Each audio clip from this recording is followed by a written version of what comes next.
Hello, everyone. Welcome to the World Mental Health Day 2024, to these wonderful workshops. I would love to thank Zurich for creating this opportunity so that we can meet and learn together and heal together. So my name is Monika Maj, and I help people with chronic stress and emotional overwhelm so that they do not go into burnout. So prevention of burnout and also healing of burnout. And when I help people, when we are in the process of working together, we go into the past to see, to bring these wounds, emotional wounds that were never healed, so that we make peace with the past and change those beliefs that come from those wounds, so that we can change the mindset that is unhealthy for us, and then change our behavior, and then heal it holistically. So today I'm going to be talking about transcendental approaches to healing those emotional wounds. So transcendental approaches are those approaches you can do at home before you see a healer, a coach, a psychologist. So as I truly believe that one can only heal these wounds in direct confrontation, so working with someone and going into those wounds and directly healing them, I know that sometimes we don't have this opportunity. We don't have the time or not ready yet to do it directly, so that you can already apply some of these tools I'll be sharing in a minute at home on your own. So I'm going to share my screen with you. It's a PDF.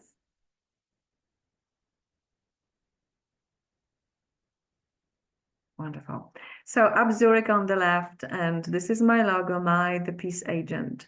This is my logo. This is me going to work with the heart under my arm instead of a computer. Still need a computer, but yeah, this is the peace agent is my company name.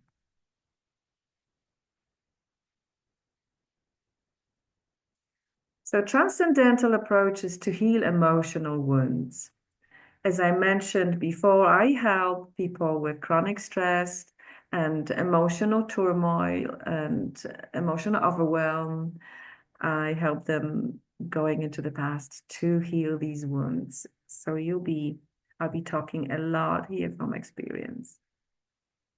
So what are emotional wounds? Emotional wounds are unprocessed, that's why it's still a wound, painful experiences that leave us feeling hurt, sad, at a loss, depressed, with high anxieties, for example, that can leave us feel ashamed, sometimes for decades, humiliated, guilty. They can leave us feeling like we are a bad person, that somewhere at the core, we are bad, we are not good enough, we are bad, and we don't deserve love. And so many people carry it for decades. These wounds can leave us feel afraid, constantly vigilant. This happens to people who have gone through very high stress, high voltage, as I call it, childhood. And they had to be always vigilant.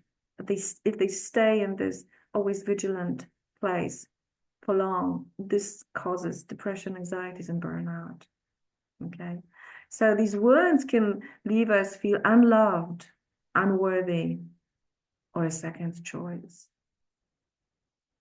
So many marriages are made on I'm the second choice.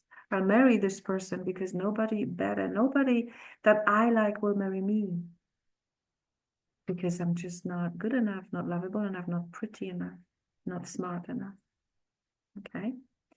These unprocessed, painful experiences may leave us feeling angry, revenge-seeking, hateful. And when we feel angry for too long, then we could have this powerful rage within. That can be dangerous. Or these emotional wounds can leave us feeling numb, feeling nothing, totally disconnected from all emotions. And this is a protection mechanism, because when people go through terrible trauma, these emotions, and they are not ready to, they don't have the opportunity to deal with these emotions on the spot. Living with these emotions would cause serious sickness. And as people, children very often cannot leave those painful circumstances, they simply disconnect from these emotions to be able to live somehow normally, carry on living somehow normally for a period of some time until they're ready to heal and process those emotional wounds that cause this disconnect. Okay. And now, emotional scars. You see, just like physical trauma, accident, ski accident, leave scars on the body, emotional wounds leave scars on the psyche. It's the same thing. These scars impact our mental and physical being. They mold our responses, behaviors, and interactions with ourselves and with others, with the world around us. They indirectly design our life experiences. Because when these wounds are not healed, we might be still in the victim place, in a place that created these beliefs. Oh, I am not lovable enough. I'm not good enough. I am stupid.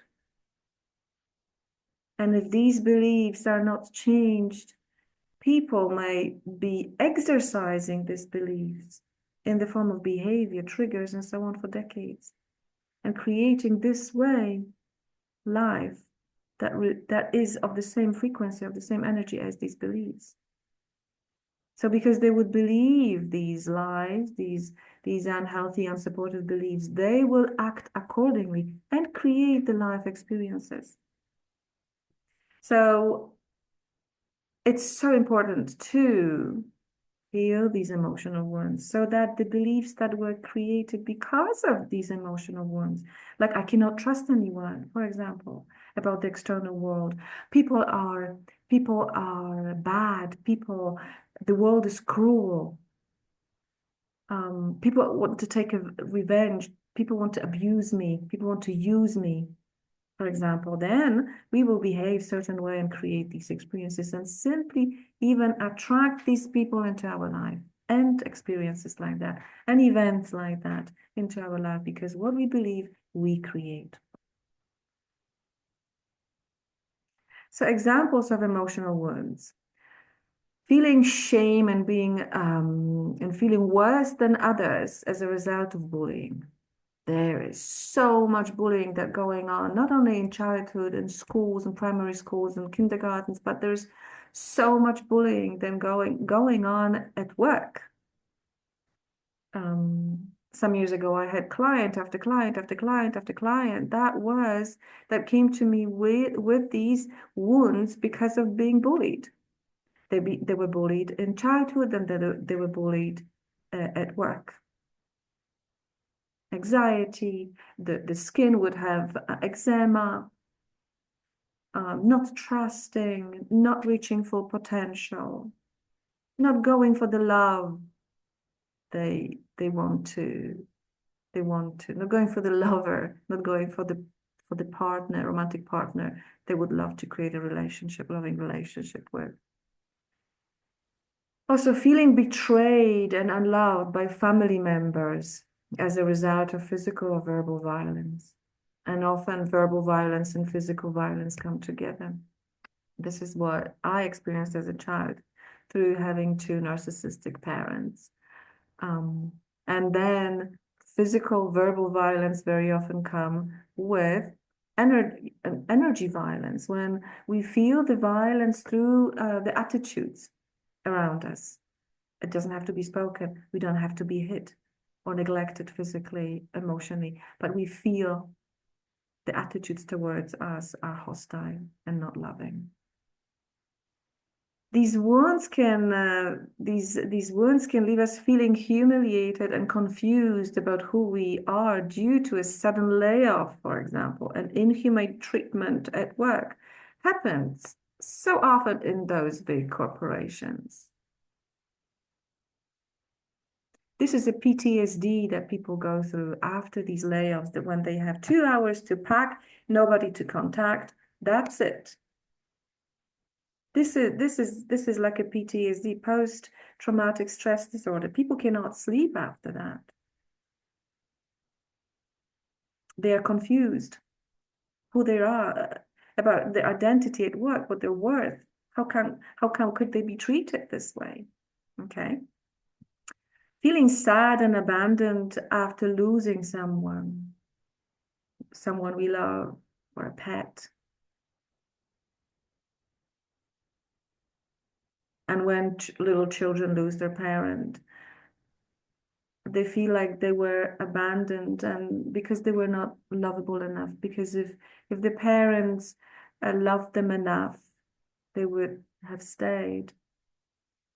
Even when the parents died, it's the same thing for the soul. It's the same thing. Why did you die on me, right? Or when parents divorce, the same thing. Why did you leave? And unfortunately, children take it personally. Oh, this is my fault. If I only was a better child, more loving, more behaved better, they would have stayed. They would have stayed for me, but they didn't stay for me. That means they don't love me enough. I'm not lovable enough. Okay. Feeling rejected after our romantic partner ends the relationship and finds someone else. This also happens to me. And of course, we take it personally. It's us. There's something wrong with us, not them. Not them just wanting to experience a new partner, not them wanting to move on to a different, to different experiences. We take it personally and we create these beliefs that then create our behavioral responses. Tool number 1, attracting from the wound. So I would like you to know, and I know that our audiences are very evolved and they know a lot within the mental health and self-development. So I guess it's just a reminder that attracting from the wound is a real thing. So we subconsciously choose those who will deliver behaviors that trigger us. Subconsciously, right? That put a finger into our unhealed open wounds and go like that, so that we feel the pain, so that we feel moved, so that we have the opportunity to open our eyes and finally say, stop, I don't want to go through that anymore. What is going on? Why am I so triggered? And when we say stop, what is it? Why do I feel this way? We have the opportunity to heal those wounds behind and then change the way we think about ourselves and the world around, and about what happened to us. So when you feel triggered, please take a moment, be with yourself, sit with yourself and go into the feeling and ask yourself, what's this feeling? Why am I feeling this way? When did I feel this way before? And go into the past as far as you can. When did I feel rejected or before? When did I feel like I'm rejected, I'm not loved before? If you can go as far as possible, that would be wonderful. And when you have this memory of when you felt this way before, for example, rejected, unloved, then ask yourself, what is the wound that I need to heal that is still active in me? What is that wound that I need to heal? So you gain awareness why you get this triggered this way. Tool number 2 is compassion. So there are wrongdoers all over, and we are victims and wrongdoers on multiple occasions. What I'm trying to say, that we have all hurt others without even wanting so, just by behaving our way. We may cause hurt, emotional hurt to others. So compassion is a beautiful tool, and to remember that the wrongdoers were actually doing their best with the emotional resources they had at that time of the painful experience. For example, themselves, they were still unhealed and emotionally wounded. They were acting from that wound, emotional wound. So not acting holistically, not acting in a beautiful way, in a loving way, because they were wounded. And they were doing, those wrongdoers, those people who co-created these painful experiences that became wounds, were doing their best with the conditioning they embodied at that time. So cultural conditioning, ancestral conditioning, collective conditioning. For example, if for example, our parents lived in a culture, were part of a culture where people think that it is good to bring children up in a very hard way. I mean, like a cold way, through hardship. That life is hardship, life is hard. So we need to be hard from the beginning with the children. We need to be in a way cold with them, so that we prepare them for the life they're going to have in the future. And that life they might believe is hard and difficult and unjust. So we want to harden our children up already at the beginning, at the very early age, so that they're prepared for life and so that they will be able to deal with life as it is, so that they will not crumble down, so that they will be able to face life and be successful, be happy, survive. Okay. So in cultures like that, they will not be unconditionally loving, for example. Children may not receive all the love they need.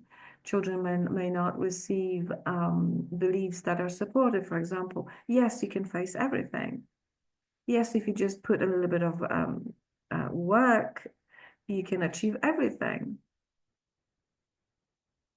You don't have to compete. You're good as you are, for example. They wouldn't receive beliefs like that because these beliefs may cause them to simply relax and not fight, not compete, not become strong and stronger and better and best, so that they can outdo the competition, so that they can survive, so that they can force their way through life and survive and be successful, and this way have enough resources. So, and yet a child, all they need is unconditional love. And children need their emotional needs to be met as well, to feel safe, to feel that they are seen as whole, that they are seen as beautiful, as intelligent, as strong, as loving. They need that to create this sound base for real mental strength later on in life. And I want you to also remember that these wrongdoers were doing their best with the spiritual wisdom they had at that time. For example, they may not have received the wisdom that co-creation of reality is a real thing, that they are creating their reality, that violence begets violence, that love brings loves in return. They may not have known about these, about the laws of the universe, the law of reciprocity, for example, the law of gestation, the law of attraction. So they behaved in a lesser way, in a more square way, if you know what I mean, in a more fearful way, in an insupportive way. And that these wrongdoers were doing their best to protect us, to bring us up in safety, as I mentioned already before, to help us be successful and loved.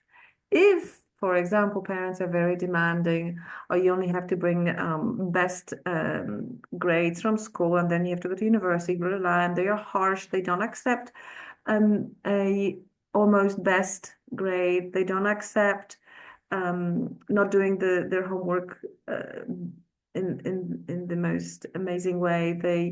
They always expect their children to bring the best results. This is very hard on the children, but the parents' motivation might be that when you grade in school, you go to university, then you have a good job, and then you survive, then you have a successful life, you have enough resources, you can have a family, protect them, and actually enjoy life. And sometimes these wrongdoers were co-creating these painful emotional wounds, painful experiences for us to themselves feel loved, which is not a healthy way, of course, but this is how our subconscious works. For example, my mother, quite narcissistic on a quite high there on the narcissism scale. She would make us apologize and kiss her cheek. And that was in a very humiliating way. But this is the way she felt honored and respected as a parent. And that would give her the feeling of being loved. She was not loved really in that moment. She was feared. But to her, that was feeling loved. Okay. And as I maybe mentioned before, hurt people hurt people. When you are dealing with these emotional wounds that are still open, remember, these people co-created these experiences that were hurtful to me because themselves, they were hurt still. They were still hurt. They were not at a happy place emotionally and mentally.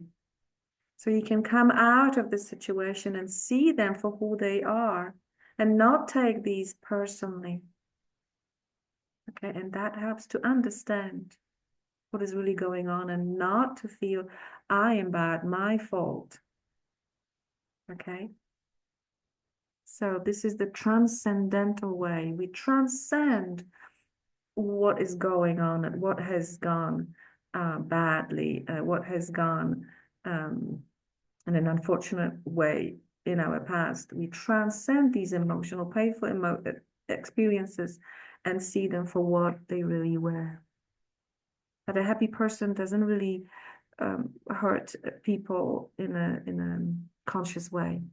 Okay. Tool number 3, psychosensory exercise. I love this exercise. So there are these amazing meridians in our bodies that help us deal with stress. And this exercise is aimed at telling our bodies that what happened, it's gone, so that our body don't have to relive that trauma over and over again, so that we don't have to be connected to this trauma constantly. Okay, so we are telling our bodies to calm and we are telling our bodies that we are actually safe and well. So see yourself in a beautiful place. It could be an enchanting garden, a beautiful forest, or a beach, a place you love and it's inspiring and very safe for you. Then see yourself walking through this beautiful place. So count the steps as you walk. So you can close your eyes now and see yourself walking in this beautiful place, let's say a garden, and you're taking your steps and you're counting aloud to 20. 1, 2, 3, 4, 5, 6, 7, 8, 9, 10, 11, 12, 13, 14, 15, 16, 17, 18, 19, 20. Now you stop, take a deep breath in and out through your mouth.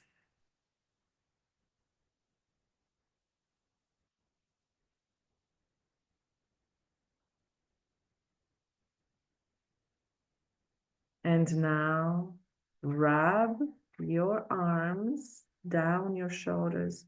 So you're going to do this movement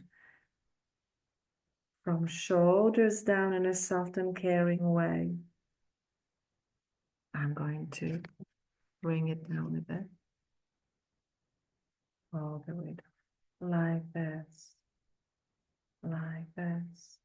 So rub your arms down from shoulders down in a soft and caring motion while repeating these words.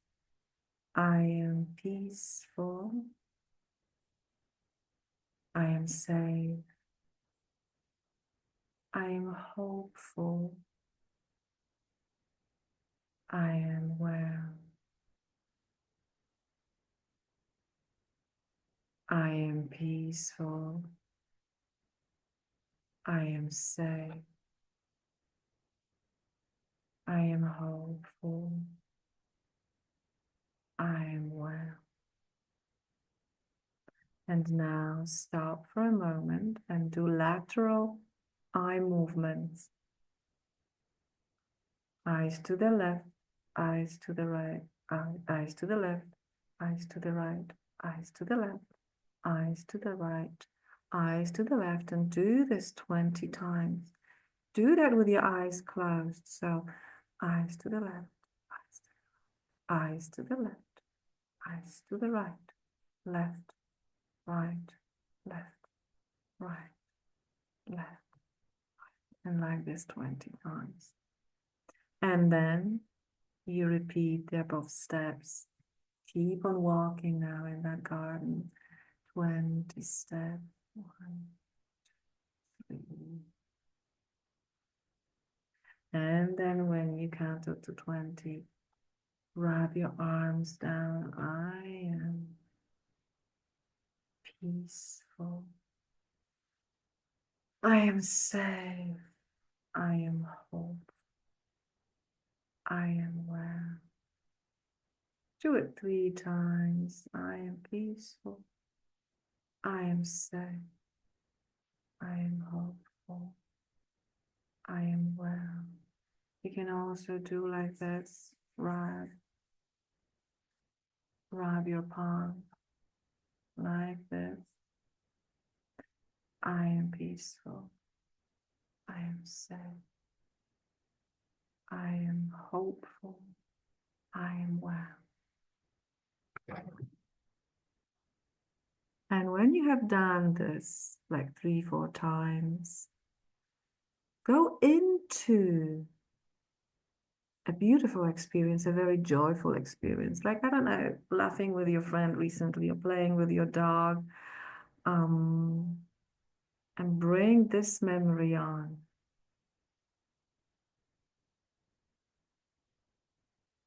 And you may end this exercise when you're feeling a big change in your mood. So to recap, bring the memory to your mind. Then see yourself in this beautiful garden or forest or on the beach. Walk for 20 steps, count them alive. Rub your arms down and repeat these words, these beautiful affirmations. I'm peaceful, I'm safe, I'm hopeful, I'm well. And then do the eye movements 20 times. So eyes to the left, eyes to the right, eyes to the left. It can be 10 times, eyes to the left and right, or it can be 20 times. You choose, you see, but at least 10, at least 10 times. Then bring a happy experience on and see the difference. Beautiful. Now, the tool number 4, identity peel off. What I mean by that, we are given identities by the society, by the collective. Then we also give identities to ourselves. But the truth is, we are none of these identities. We are this pure, beautiful consciousness, this pure awareness, this divine energy. And we don't connect to that idea often enough, to that feeling often enough. And some of us don't connect to this idea at all.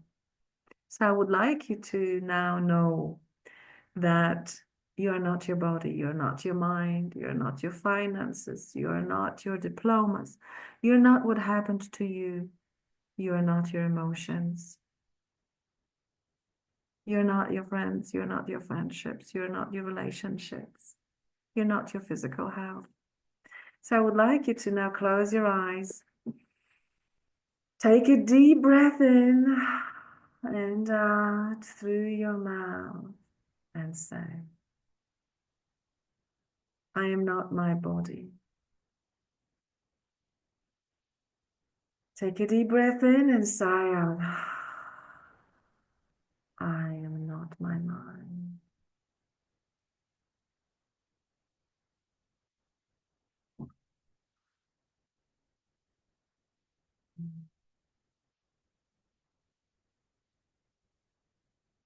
I am not my social standing.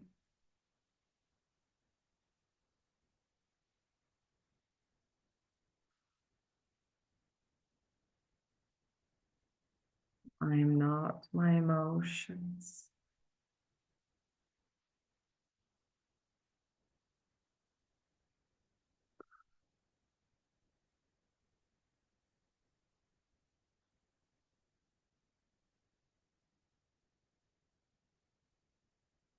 I am not what happened to me.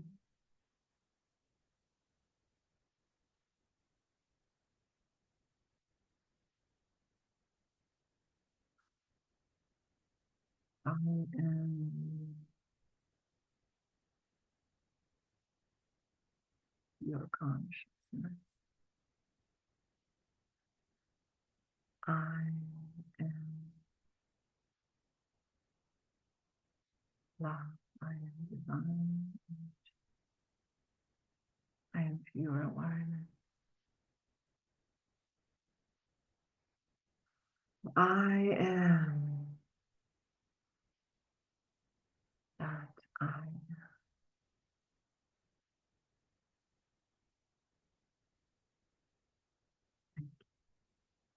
Thank you so much for your time. And I invite you to connect with me via LinkedIn. I'll be very happy to welcome you in my work network, and I'll be very happy to co-create our experience through that platform as well. And if you need any help to make peace with making peace with your past, with healing those emotional wounds from the past, I'll be more than happy to help.